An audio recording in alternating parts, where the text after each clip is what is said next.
महाराज जी ने कोई सूचना नहीं भेजी थी, मेरी मन की आकांक्षा हुई, मैं इनके चरणों में आ गया, यह मौका मुझे मिल गया। मैं अपनी कुछ पारिवारिक विषमताओं के चलते इस कार्यक्रम में जितना सहयोग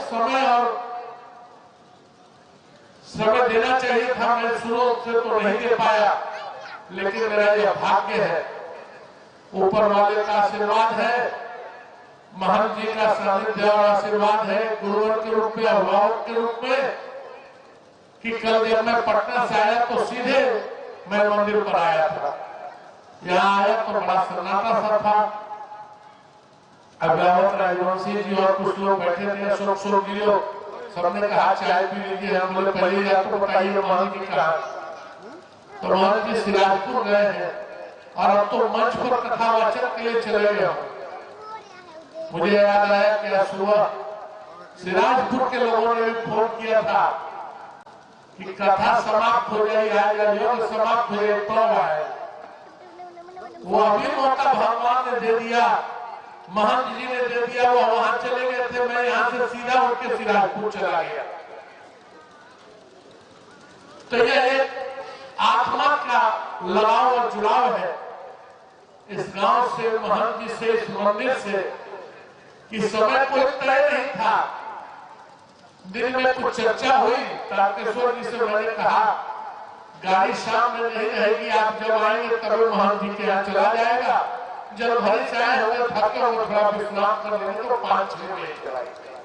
मैं 5:15 बजे से उनको फोन कर रहा था और व्यापारी आदमी बेचारे अपने व्यापार में हरदिया में लगे थे, कह रहे थे तुरते होकर मैंने 6:30 बजे फोन किया, आवे के बाद कि हम टैक्सी से चले करना एकदम चलो तुरंत आओ। और मैं ऐसे समय पर आया कि लगता है यह तिथि और यह वक्त मेरे लिए इंतजार कर रहा था। महंत जी ने कहा चलिए मंच पर चलते हैं, आज कार्यक्रम का मुझे लगा जल भरे के बाद सब लोग विश्राम करेंगे, कल से मुख्य कार्यक्रम शुरू होगा। लेकिन मिर्जापुर गोरिया कोठी तो एक ही घर है, एक ही गांव है। सरकार की जमींदारी में रेवेन्यू मिले 2 है, लेकिन एक शीश के नीचे जैसे 2 हाथ 2 पांव होते हैं, उसमें गोरिया कोठी है तो एक मिर्जापुर है। तो मैं तो इस बीच का पुत्र हूं। मैं इस जन्मभूमि को पुनः नमन करते हुए आप सभी का अभिनंदन और इस कार्यक्रम के लिए शुभकामना कि जिस सोच के साथ मैं यहाँ आया था वह सफल होता नजर आ रहा है। चिंता होती थी, महाराज जी से बातें होती थी, महाराज जी कहते थे जिस तरह से आप विशाल हृदय लेकर मंदिर की सेवा में लगे। अभी उन्होंने एक चर्चा सुनाई कि किस तरह से एक शराबी गिर गया, उसके हाथ में चूना गिर के रोज जाता था, लेकिन एक दिन ज्यादा नशा किया था और नशे के घर जा रहा था, गिर गया और मंदिर में वह चूने का दाग लग गया। तो मरणोपरांत सिर्फ मंदिर में चूना लगाने की लिस्ट में उसका नाम आ गया, तो वह स्वर्ग चला गया। तो हम सब जितने यहाँ बैठे हैं कहीं न कहीं चूना लगाने का काम कर रहे हैं। इस मंदिर को चूना 2 तरह से लगाया जाता है, एक कुछ चूना लगाया जाता है इसमें से निकालने के, और एक चूना लगाया जाता है इसके निर्माण और इसकी सुंदरता को बढ़ाने। तो हम सब इस निर्माण में लगे हैं। आज भी मंदिर अपनी प्रकाष्ठा पर है और जब तक है इसमें कुछ न कुछ आवश्यकता बनी रहे। मैं सशरीर उपस्थित हूँ जब महंत जी खोजेंगे, मिर्जापुर ग्रामवासी खोजेंगे, जहां इस मंदिर को आवश्यकता होगी, इस कार्यक्रम को आवश्यकता होगी, मैं आपके साथ आपके बीच खड़ा रहूंगा। पुनः शुभकामना धन्यवाद स्वागत करते हुए मैं अपनी वाणी को बुला देता हूं। जय हिंद, जय श्री राम।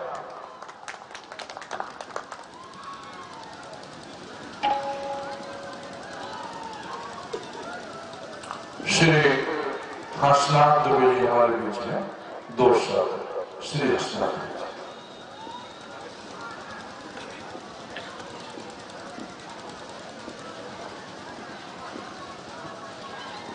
महाराज जी के चरण वंदन, मंच के आगे उपस्थित सब लोगों के हार्दिक अभिनंदन, वंदन, अभिनंदन। आज ये मिर्जापुर की धरती तीर्थराज प्रयाग बन चुका बा। प्रयाग के महत्व का है बा, दो तीन गो महत्वपूर्ण चीज बा प्रयाग में। गंगा जमुना सरस्वती के संगम, अक्षय वट, साधु समाज, यही से महत्व प्रयाग के। आज ये सब कुछ मिर्जापुर के धरती पर उपलब्ध हो चुका बा। तुलसी बाबा भी लिखले बानी कि राम भगति जहाँ सुरसरी धारा, सरसई ब्रह्म विचार प्रचारा। राम नाम के कथा, राम नाम के जप करावे के चर्चा जैसे होला, वो धरती प्रयाग सीधा गंगा के धार बन जाला। राम भगत कथा सुरसरी धारा। और जब ब्रह्म पर विचार होला, मंच से जब वक्ता बोलेला, ज्ञान मंच से कि व्यक्ति के जीवन में काम करे के चाहिए, काम ना करे के चाहिए, तो सूर्य पुत्री जमुना हो जानी।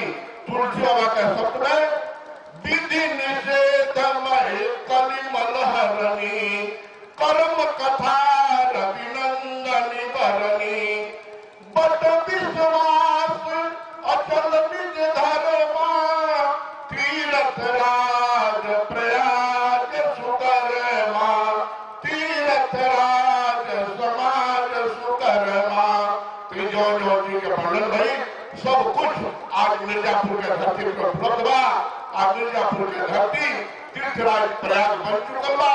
रउआ लोग से यावदा रही, निहरा रही कि अपना कुटुंब, मित्र, सगे संबंधी जहाँ तक भी लोग होखे, भागवत कथा के प्रेमी लोग होखे, वहाँ तक सूचना के पहुँचाई, लोग के पहुँचाई, लोग आवे एक कथा में और गंगा के धारा में स्नान करे और अपना पुण्य के बढ़ावे। जय हिंद, जय भारत, जय मिर्जापुर की धरती।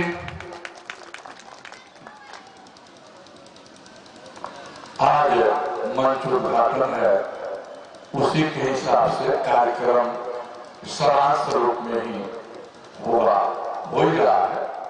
और उद्घाटन के रूप में सभी पुष्पवाटिका के फूल के दर्शन करने का सौभाग्य आपको प्राप्त हो जाएगा।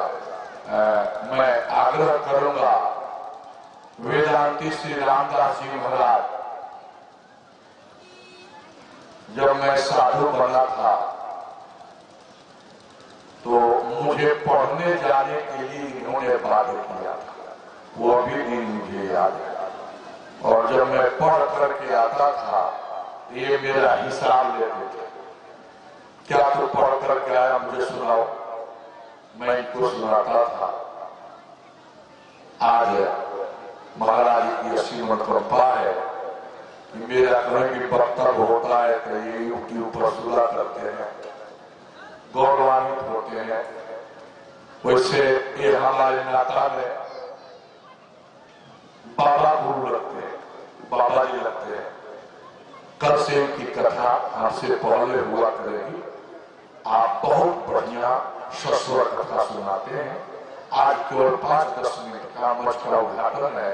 जो अपने लड़के सब खड़े हैं, उनसे भी निवेदन है कि बैठ जाओ तो अच्छा लगेगा। ज्यादा देर आज नहीं बैठने को, बहुत कम समय, पत्थर लगाना की जगह खाली है। और कल से 10-20 कुर्सियां भी रहेगी, लेकिन वो कुर्सी केवल बूढ़े लोगों के लिए रहेगी। कथा में कुर्सी पर बैठना अच्छा चीज नहीं होता। जिनके पैर में दिक्कत है वो लोग कुर्सी पर बैठ जाएंगे। देवियों में भी 10 कुर्सी न रहेगी, केवल उस देवियों के लिए जिन्हें नीचे बैठने में दिक्कत है वो बैठेंगे, और सभी लोग बैठेंगे नीचे और अच्छी कथा होगी, आप संतुष्ट होंगे। और संभवतः वृंदावन से रास मंडली अभी तो आ जाने वाली थी, लेकिन नेपाल बॉर्डर से पार करना है। वो कहा कि देर समय पहुंचेंगे या सुबह तक पहुंचेंगे। ऐसे भी वो सब भट यात्रा है, जल यात्रा के दिन कुछ होता नहीं, एक दिन हमारा निकल जाएगा, जो भी हो।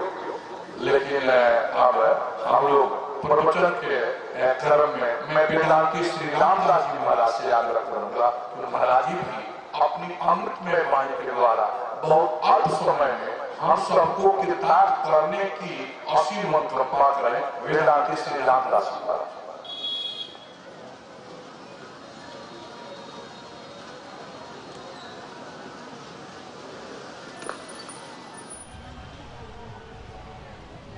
गुरुराज रामचंद्र की, शंकर भगवान की, अयोध्यानाथ की, दुर्गा महारानी की, हमारे श्री राज महाराज की। ओम नमः श्री परमहंसा स्वामी चरण कमल चिन्ह करंदाय भक्तजन मानस निवासाय भगवान पुरुषोत्तमाय ध्येयं सदा परिभवं नमभिष्टदोहं तीर्थास्पदं शिवविरञ्जनं शरण्यं भृत्यार्तिहं प्रणतपालभवाब्धिपूतं वन्दे महापुरुषते चरणारविन्दं रामं रामानुजं सीतां भरतं भरतानुजं सुग्रीवं वायुसूनुं च प्रणमामि पुनः पुनः। प्रणमो पवन कुमार फलवन पावक ज्ञान घन जासु हृदय आगार बसहि राम सरजापधर अतुलित बलधाम स्वर्ण शैला भरे हम नरजवनका ज्ञानिनामग्रगण्यं सकल गुण निधानम् वानराणामधीशं रघुपति प्रिय भक्तं वातजातं नमामि रघुपति प्रिय दूतं वातजातं नमामि। प्रियजनों, आज इस मंच का पहला दिन है। कल से तो आपको कथा सुनने को मिलेगी, क्योंकि हमारे गोस्वामी ने कहा है कि रामचरितमानस ही नामा सुनत शरण पाए विश्राम। जिसको शांति चाहिए वो राम कथा सुने। एक हमारे घर में बड़ा सुंदर बात आप थोड़े मैं बताता हूँ कि पावन राम कथा सुन रे, भगवान की कथा मई पढ़। अरे पावन राम कथा सुन रे, सगर युग के जरियाला पेटाही आया सपिया समनोमल धोएला बंधन काटे बधेव कटारी। अरे कई साधन के सहल जवान कही चटारी आषाढ़ी मानस के मिता मन मंगल भोले मंगल हारी। आषाढ़ी मानस के मिता मन मंगल भोले मंगल हारी। हरे राम कथा जो कहे और सुने दोनों को फायदा, एक को नहीं। गोस्वामी ने कहा, गोस्वामी जी ने अरे कहा था सुनत सावता रही तो कोई, जो कहेगा उसका विजय सुनेगा उसका विजय। राम कथा जो कहे और सुने वो आपन जन्म बनावत है। अरे स्वर्ग में देव बड़ाई करे वो आपन धाम बुलावत है। जमराज के दूत करे उनसे, सबसे बड़ा संकट जमराज के दूतों से है भाई। हाँ, सबसे बड़ा दुख है कि जमराज के दूत ला जाए, नहीं तो आएंगे तो बाहर के खींच के ले जाएंगे। हमारे गोस्वामी लिखा है कि जब जमराज रजायस दे मोहिले चलिए भटभागी नटैया, नटै कष्ट वाले उसमें कोई नहीं आएगा। तातन मातन स्वामी सखा सुत बंधु विशाल विपत्ति नटैया। अरे कृपाल कहा तुलसी दशरथ के नंदन बंधु कटैया। परमात्मा बंधन को काटेगा सजनो। इसलिए राम कथा सुनने के लिए आप जरूर आवे, जरूर आवे, जरूर आवे। एक आवे दो को लेकर के आवे। जहाँ हमारी कथा होती है तब कहते भाई आप अकेले आओगे तो दो को लेकर आओगे तो आपका पुण्य और बढ़ जाएगा। बोलो शंकर भगवान की जय। दो वाक्य है, बोलो श्री राम जय राम जय जय राम, श्री राम जय राम जय जय।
कन्हैयालाल जी महाराज की, मिर्जापुर ग्राम की।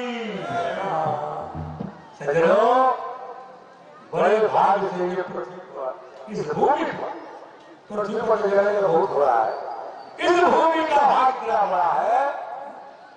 यहाँ देखिए, जहाँ शंकर पार्वती जा रहे थे, भगवान शंकर पे बैल से उतर करके भूमि को प्रणाम किया। पार्वती ने कहा, महाराज यहाँ पर क्या समतल भूमि है, थोड़ी सी टीला दिखाई दे रही। बोले, पार्वती नहीं जानती हो, यहाँ पर कई हजार वर्ष पहले एक हुआ, कैसे मैं प्रणाम कर रहा। आगे चले, फिर करके के प्रणाम किया। पार्वती जी ने पूछा, शंकर जी ने कहा, ये तो होने वाला है। फिर शंकर भगवान की जय। कल आप लोग कथा बुलाई जाएगी। वहां कन्हैयालाल जी महाराज ने कहा, सब हमने बोल दिया। अभी आपने वेदांती श्री रामदास जी महाराज के मुखारबिंद से सत्संग की महिमा श्रवण किया। जमदूत जब गर्दन में फंदा बांध करके घसीटते हुए लेकर के चलता है, उस समय उसे छुड़ाने वाला कोई नहीं होता। सिर्फ रघुनंदन श्री दशरथ के पुत्र श्री रामभद्र ही उस बंधन से, उस पास से मुक्ति दिला सकते हैं। श्री वेदांती जी बहुत संक्षेप में, समय की मर्यादा में, अमृत में प्रवचन से हम सबको कृतार्थ किए। महाराज जी की असीम अनुकंपा है। कल एकाएक मैं परसों फोन किया, मुझे इतना तनाव होता है कि मैं किसको बुलाऊं, किसको न बुलाऊं। आप ये कभी मत सोचना, अपने जग में कोई कथा नहीं करता। एक बार अपना जग छोड़ के कोई कथा कहने भी नहीं जाए, दोनों असंभव कार्य में कहा। जब अपना या कल रात तक मैं दूसरे के यहाँ कथा कहा, इसके बाद भी कथा कहूंगा तब बुझ आ जाओ। लेकिन क्या करूं, अभी हमारी उतनी व्यवस्था नहीं है कि मैं शंकराचार्य जी को बुला सकूं, ऋतंभरा जी को बुला सकूं, अन्य विद्वानों को बुला सकूं। सब मेरे सखा हैं, मित्र हैं, सभी लोग मुझे अपने कार्यक्रम में बुलाते हैं। तो क्या मैं फोन करूं तो कोई मेरे पास नहीं आएगा, जरूर आएगा। लेकिन हम धीरे धीरे तैयार हो रहे हैं और आप भी तैयार हो रहे हो। आज के आपका जोश खरोश देखने के बाद मुझे यह ज्ञात हुआ कि इस भूमि पर, इस मिर्जापुर गांव में बड़े से बड़े कार्यक्रम किया जा सकता है और गोया को मिर्जापुर के लोग इसको, इसका बोझ उठा लें। मुझे आनंद बढ़ा और आप लोगों के प्रेम ने हमें उस लायक बनाया है कि जो बम्बई, दिल्ली इत्यादि जगह में कार्यक्रम होते हैं, मैं चाहूँ तो यहाँ भी हो सकता है। लेकिन अब की बार हम लोग इसको क्या कहा जाता है, रिहर्सल, मतलब टेस्ट मैच अभी हम लोग खेल रहे हैं। फिर आगे अभी तो ये लड़ाई है और आगे और लड़ाई है, फिर देखेंगे हम लोग। मैं चाहूंगा कि आपसे मैंने कहा था कि भिन्न तीर्थ क्षेत्रों से विद्वान आएंगे, तो आप मुझे मिथ्या न करें। इसके लिए हरिद्वार से योगाचार्य डॉक्टर साधनानंद जी मेरे कार्यक्रम में आए हैं। मुझे कहने में लज्जा नहीं होगी कि मैंने इनको वेदांत पढ़ाया था, फिलोसफी पढ़ाया था, योग भी सिखाया था और आज बहुत ऊंची जगह पर हैं और ये इनके अनेकों शिक्षण संस्थान चलते हैं। रामदेव जी भी इनको अपने फंक्शन में बुलाते हैं, इनका सम्मान करते हैं। और मैंने फोन लगाया तो अभी आप 2 जगह का कार्यक्रम था, पटना का भी आपका कार्यक्रम था और मुजफ्फरपुर का। तो मुजफ्फरपुर का आपने सम्मानित किया, पटना को निरस्त किया और यहाँ आए। आपको मैं साधुवाद देता हूँ कि आप और भी यशस्वी बने और अपनी अमृतमय वाणी के द्वारा उद्घाटन संतुलन में हमारे भक्तों को किरदार करने की कृपा करें। स्वामी श्री साधनानंद जी।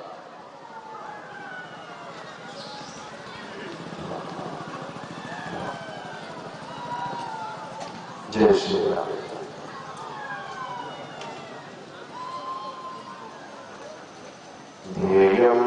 सदा परिभवगुणमधिष्ठितोऽहम् तीर्थास्पदं स्लोविरञ्जितनयं शरण्यं वृत्याद्यहं प्रणतपावभवाब्धिबोधं वन्दे महापुरुषे चरणारविन्दम् कल्याणानां विधानां फलमलमथनं पावनं पावनानां पाथेयं जन्मजन्म मोक्षौ शमदपदप्राप्तये प्रस्थितस्य विश्रामस्मानमेकं कविवरवक्षसां जीवनं स्वज्जनानां दीर्घं धनं धर्मस्प्रभौ भवतां भूतये रामनां लीलप्रणयां लोकप्रणयां सर्वसां प्रणमामि हनुमन्तं श्रावमानकमालकम् अद्वितबलधामं हेमशय्याभयेहं धनुर्वन्कृशानं ज्ञानिनामग्रगण्यं सकलगुणनिधानं वानराणामधीशं रघुपतिप्रियभक्तं वातजातं नमामि। गुरुर्ब्रह्मा गुरुर्विष्णु गुरुर्देवो महेश्वरा गुरुर्साक्षात् परं ब्रह्म तस्मै श्रीगुरवे नमः। श्री कृष्ण गोविंद हरे मुरारे हे नाथ नारायण वासुदेवा। श्री कृष्ण चलो मुरारे हे नाथ नारायण श्री कृष्ण गोविंद हरे मुरारे हे नाथ नारायण वासुदेवा। श्री कृष्ण जय हो। हे नाथ नारायण वासुदेवा हे नाथ नारायण वासुदेवा हे नाथ जय हो। भज हे नाथ नारायण वासुदेवा हे नाथ नारायण वासुदेवा हे नाथ नारायण वासुदेवा हे नाथ नारायण वासुदेवा। बोलो श्री कृष्ण गोविंद हरे मुरारी हे नाथ नारायण वासुदेवा। श्री कृष्ण गोविंद हरे मुरारी हे नाथ नारायण वासुदेवा हे नाथ नारायण वासुदेवा हे नाथ नारायण। श्री कृष्ण भगवान की जय। श्री सीताराम जी महाराज की जय। सत्य सनातन धर्म की जय। नमः पार्वती पतये हर हर महादेव। प्रातस्मरणीय प्रार्थना परमात्मा अखिल ब्रह्मांड नायक साकेतादि सकारण करुणा गौणालय भगवान श्री राम राघवेंद्र सरकार पूज्यपाद प्रातः स्मरणीय आत्मीय वंदनीय ऐसे सतगुरुदेव श्री श्री 1008 श्री पूज्यपाद अनंत श्री विभूषित श्री कन्हैयादास जी महाराज श्री राम जानकी मंदिर प्रतिष्ठा आयोजन में पधारे हुए हमारे अयोध्या से परम विद्वान पूज्यपाद श्री रामदास जी वेदांती संभ्रांत हमारे नगर ग्रामवासी समस्त मंचस्थ विद्वत्वृंद श्रद्धामयी भक्तिमयी माताएं आध्यात्मिक रसास्वादन करने में परम प्रवीण समस्त भक्तगण आज हमें बहुत खुशी मिलता है कि जिस मिट्टी से मैं उपजा निकला उस मिट्टी में आकर के उसका सुगंध संपूर्ण देश विदेश में हम फैला सके, ऐसे हम निर्मित हुए।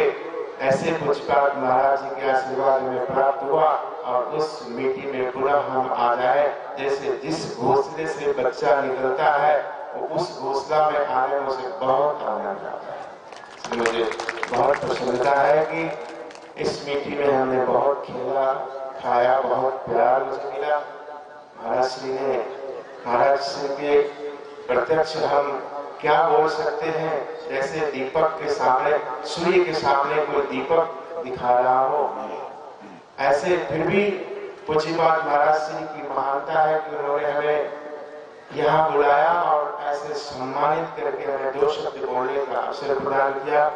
मैं उनके आभारी हूँ और इन समस्त ग्रामवासी जिन्होंने ये आध्यात्मिक नगर को जैसे लगता है कि सचमुच आध्यात्म का एक प्रतिमूर्ति बना दिया हो, ऐसे ये मिर्जापुर क्षेत्र और आसपास के समस्त गांव और गुरिया कोठी में हमारे श्री जी के समस्त परिवार जो है, श्री बाबू के, ऐसे सभी लोग साथ में जो लगे हुए हैं, ये हमें लगता है कि मात्र एक प्रथम अवसर नहीं, जिस तरह से गोस्वामी जी ने लिखा कि रचि महेश निज मानस राखा, पाई सुसमय शिवा शरण भाखा। तो मुझे ऐसा लगता है कि इन सभी लोग, यहाँ के समाज के लोग, सभी लोग कुछ अवसर प्राप्त कर रहे थे, महाराज श्री के माध्यम से आदेश प्राप्त कर रहे थे कि मुझे ऐसा कुछ समय प्राप्त हो, अवसर प्राप्त हो, जैसे लग रहा था ये सब कुछ पहले से निर्मित हुआ हो और आज हम सभी लोगों के सामने प्रकट हो गया हो।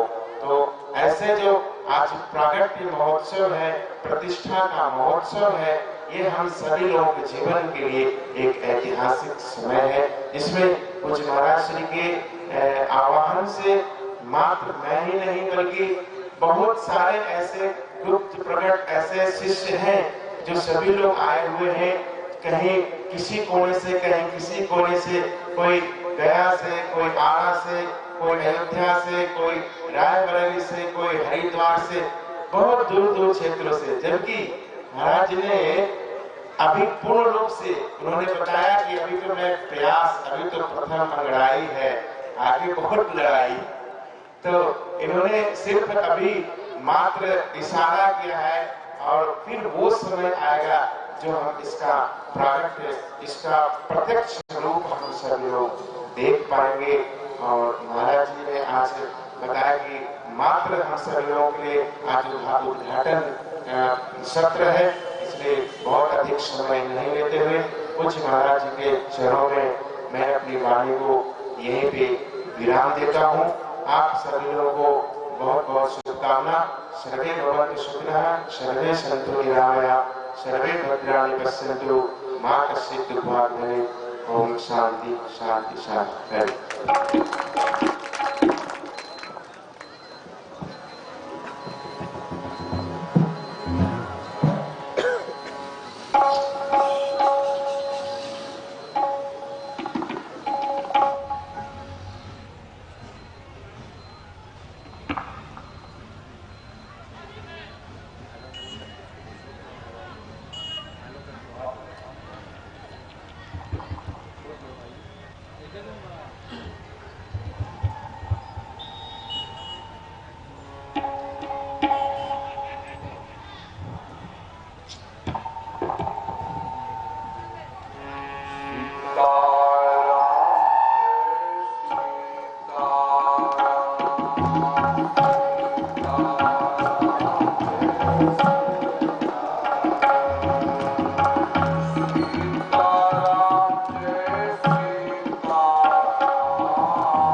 चरणारविंद के अनन्य प्रेमी समुपस्थित सज्जन समुदाय, मानवी उर्मिला कीर्ति के चरित्र को चरितार्थ करने वाली श्रद्धामयी देवियों, मंचस्थ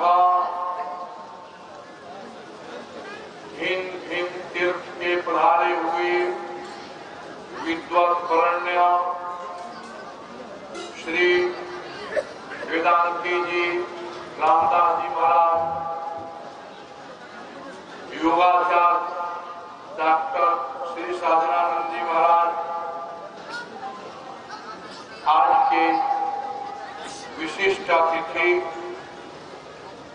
हमारे से ग्राम क्षेत्र के नेता श्री दिवेश बाबू, हमारे विशेष भक्त श्री पहलवान दरोगा प्रसाद यादव,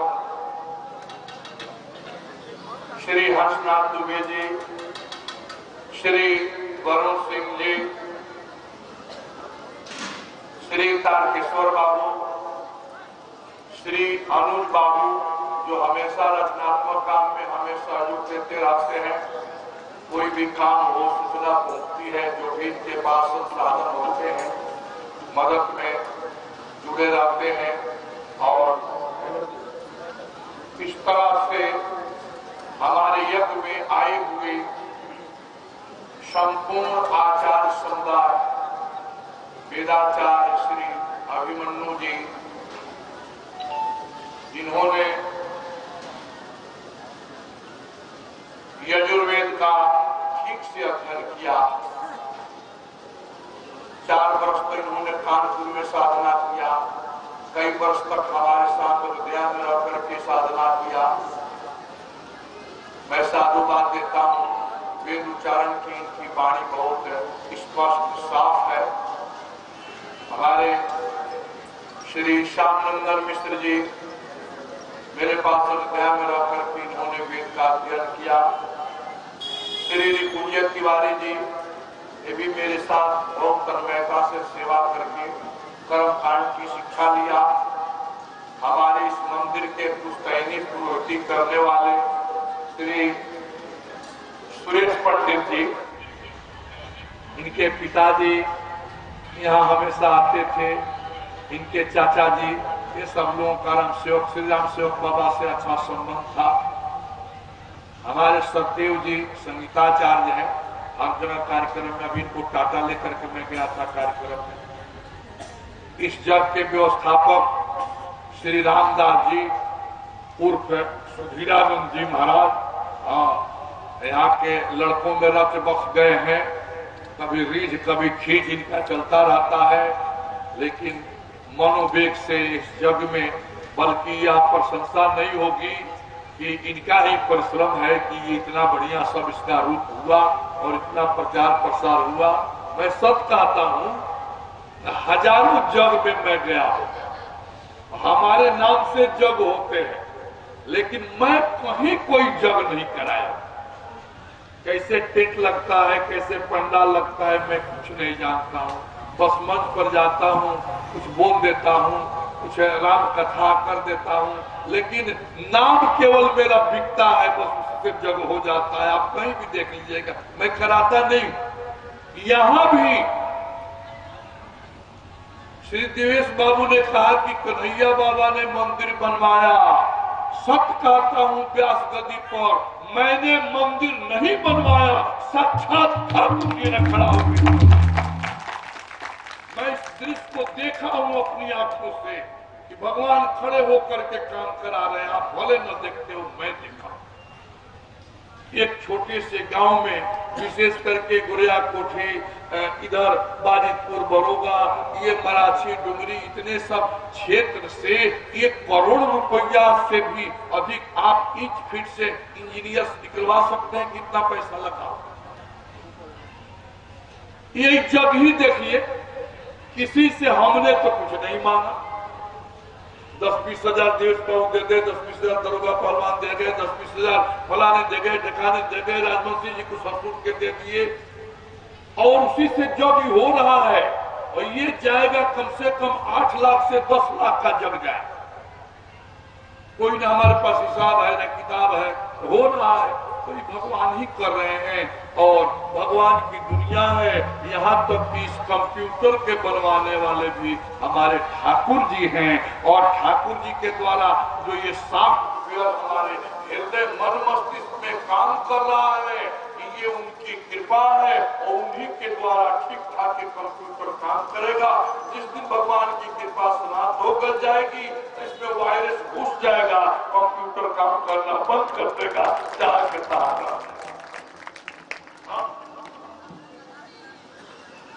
सज्जनों, गोस्वामी तुलसीदास जी रामायण की रचना कर रहे थे। कम समय है, उसी में सब बात करती है, बड़ी महत्व बता देते हैं। एक विदेशी विद्वान है, उसने कहा कि बाबा जी क्या करें? तो तुलसी बाबा ने कहा कि रामायण बच रहे हैं, कहे कि कर सकते हो, कलम लेकर के दिन भर मास्टरबाजी कर रहे हो। तुलसी बाबा ने कहा कि बच्चा ये बताओ कि इससे होता क्या है?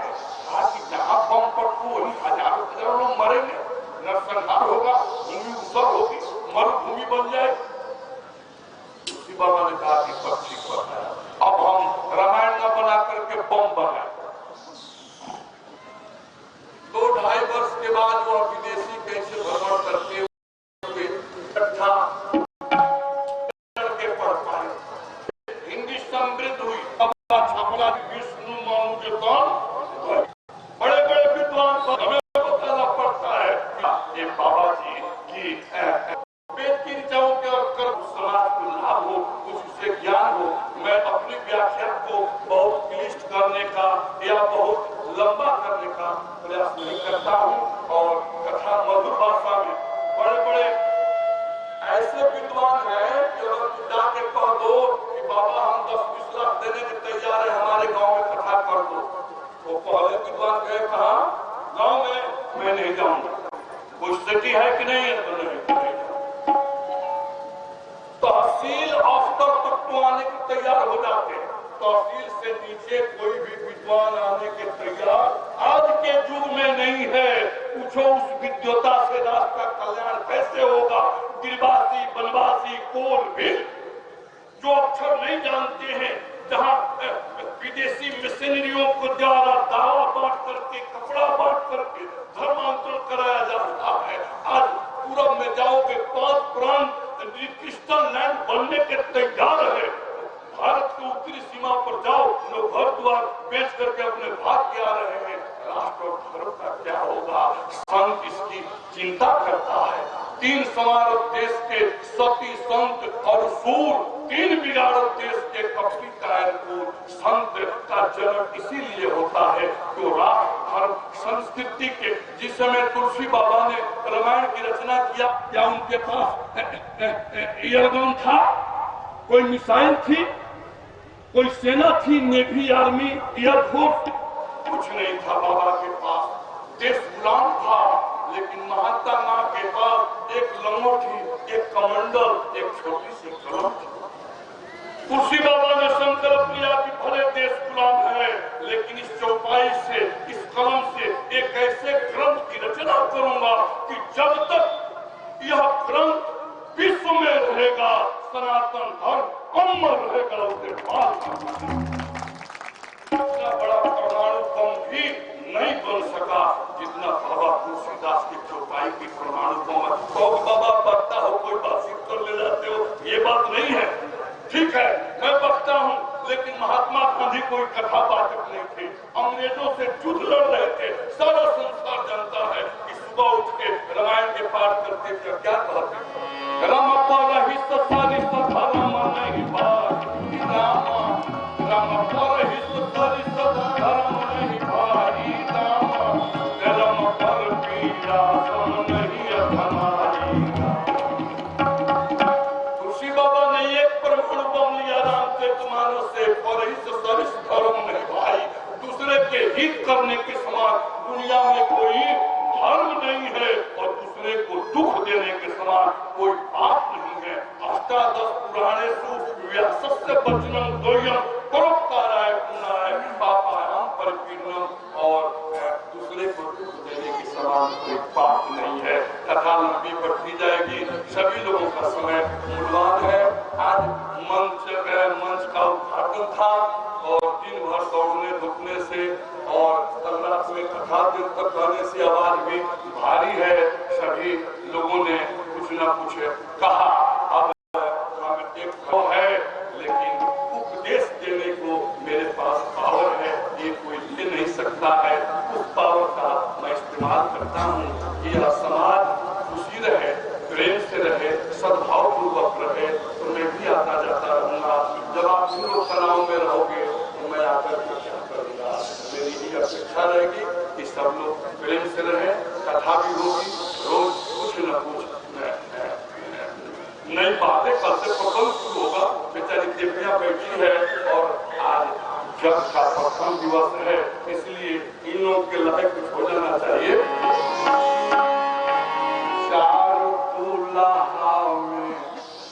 बड़े का कमाल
में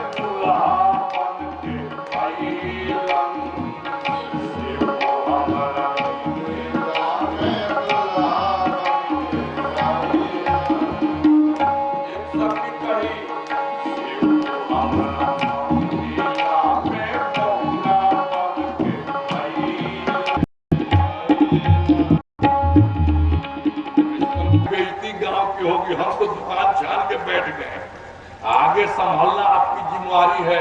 क्या रसोई बना, कैसे बना, अच्छा बना, खराब बना, कितने लोग अधिक से अधिक खा सकते हैं, क्योंकि कल से जो है भीड़ लगेगी, इसका भी संभालना, सफाई, सारी जिम्मेवारी आपकी है। और हम सब तो साधु हैं, आए हैं, कथा करेंगे, भजन सुनाएंगे, विवाह और जन्म बधाई सुनाएंगे, लेकिन सब काम आपको करना है। इसलिए 7 बजे कथा में शाम पाना। सुबह आप चांदी का सिक्का चाहिए, ये सब चीज लिख दिए कि नहीं लिख दिए? जब बहुत कठिन काम है, सारा चीज कपड़ा खरीद के आ गया है, उसमें सब जो है विधि व्यवस्था के साथ फिर परिक्रमा होगी, उसके बाद मंडप में प्रवेश होगा। मंडप में केवल जजमान लोग घुसेंगे और लोग बाहर बाहर से परिक्रमा करेंगे। एक कल का दिन है, एरनी मंथन कैसा होगा?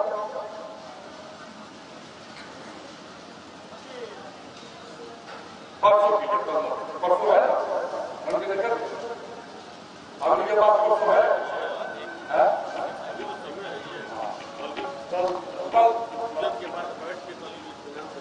हाँ ठीक है, कल घोषणा कर दिया जाएगा शाम को एरनी मंथन का होगा। एरनी मंथन मतलब प्राचीन काल में महर्षि लोग जिस तरह से आग प्रकट करते थे, पहले माचिस वगैरह इत्यादि नहीं था, तो लकड़ी को घर्षण करके लकड़ी रगड़ी जाएगी ऐसे रस्सी से, जैसे दही के मखानी मथी जाती है, उसमें से आग प्रकट होगा। एक विलक्षण योग है, इसको देखने से नींद की बीमारी दूर होती है, लेकिन जगशाला आप छूएंगे नहीं, छूने के बाद जल्दी आग प्रकट नहीं होता है। और उसका टाइम 12 बजे का दिन का टाइम होता है, जिसमें ज्यादा धूप निकली हो तो जल्दी, लेकिन 10-20 लोग गाँव के जो लोग मजबूत खड़े रहे, कलम से करके बहुत लग जाता है, वो अपने हाथ का चीज लेंगे, अग्निदेव भगवान जितना जल्दी प्रकट हो जाए, पहले जजमान लोग भिड़ेंगे, उसके बाद और लोग भिजुन हाथ धो के आए रहेंगे, रस्सी को खींचेंगे, वो भी आप जिस देखेंगे उसका समय बताया जाएगा। कल मंडप प्रवेश की विधि है। और मैं चाहूंगा कि हमारे ब्लॉक प्रमुख श्री अशोक बाबू, जो इस जग में विशेष सहयोगी हैं, हर कार्य संपादित करते हैं, उनसे भी आग्रह करूंगा, क्योंकि आज मंच उद्घाटन है, 2 शब्द अपनी वाणी से हमारे भक्तों को संबोधित करें और अपने दायित्व निर्वहन के बारे में भी लोगों से अवगत कराएं कि मैं क्या कर रहा हूँ और आप लोग भी मेरे साथ क्या करें। बोलो श्री रामचंद्र भगवान की जय। बाबू अशोक कुमार।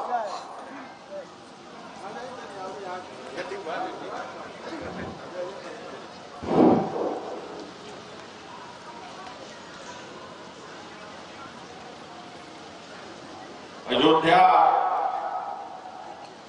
नगरी के और भारतवर्ष के कई संत समाजों के अध्यक्ष, प्रकांड विद्वान, रामायण के तमाम गूढ़ विषयों के विशिष्ट जानकार संत शिरोमणि कन्हैया दास जी महाराज मंचासीन एक कई जन्मों के पूर्वज और हम लोगों के पुण्य कर्मों का संयोग बना है कि आज इस मिर्जापुर की पवित्र भूमि पर इतना बड़ा आयोजन महायज्ञ के रूप में हुआ है। आप सभी धन्य हैं। हमारे पूर्वज जो हमारे बीच नहीं है, जिनकी भी कल्पना थी, इच्छा थी एक महायज्ञ इस पावन धरती पर हो, उनके लिए ईश्वर से प्रार्थना है कि जो भी साधन हो उससे हम लोगों के संदेश को उन पूर्वजों तक पहुंचाएं। और हम लोग इसके लिए भी ये संयोग है कि इतना बड़ा आयोजन जिसकी कल्पना मात्र क्षण दिन पहले नहीं की जा सकती थी, वैसा इन्होंने किया है। ये धन्य है। मैं उस माता को जिनके कोख से ये पैदा हुए हैं, उनको कोटि कोटि प्रणाम करता हूं, उनके साथ शीश झुकाता हूं और अपने पूरे समाज का स्नेह उनके चरणों में समर्पित करता हूं, जिनके कोख से ऐसे रत्न पैदा हो।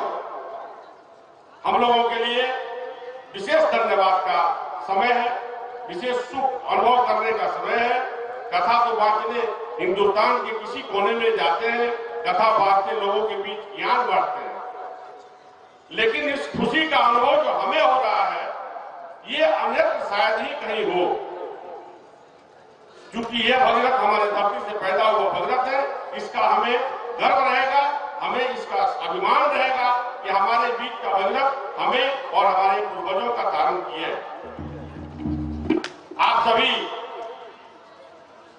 आप सबके सहयोग से ये जितना कुछ दिख रहा है इसमें सबका सहयोग है।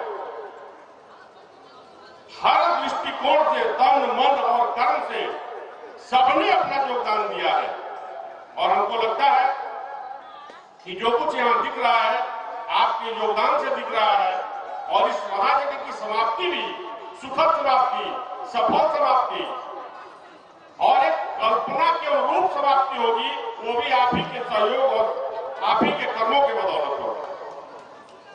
बाबा जी अपना कुछ कार्यक्रम आपके बीच रख रहे थे, हमें बाबा जी का इंतजार करने की आवश्यकता नहीं है। ये धारा हमसे हो कि बहती रहे, इसका प्रयास हमें निरंतर करना है। हम क्या कर सकते हैं इसमें, बिना पूछे अपना योगदान दें, सहयोग दें।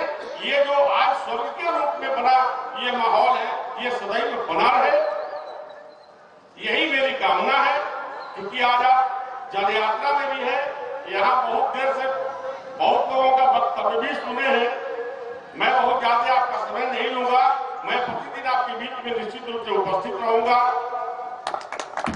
जहां भी मेरी आवश्यकता होगी मैं लगा हूं, अपने मन से तो करूंगा ही, लेकिन ऐसी कोई चीज जो मेरे संज्ञान में नहीं हो और मेरे करने योग्य हो वो मेरे संज्ञान में लाई जाएगी।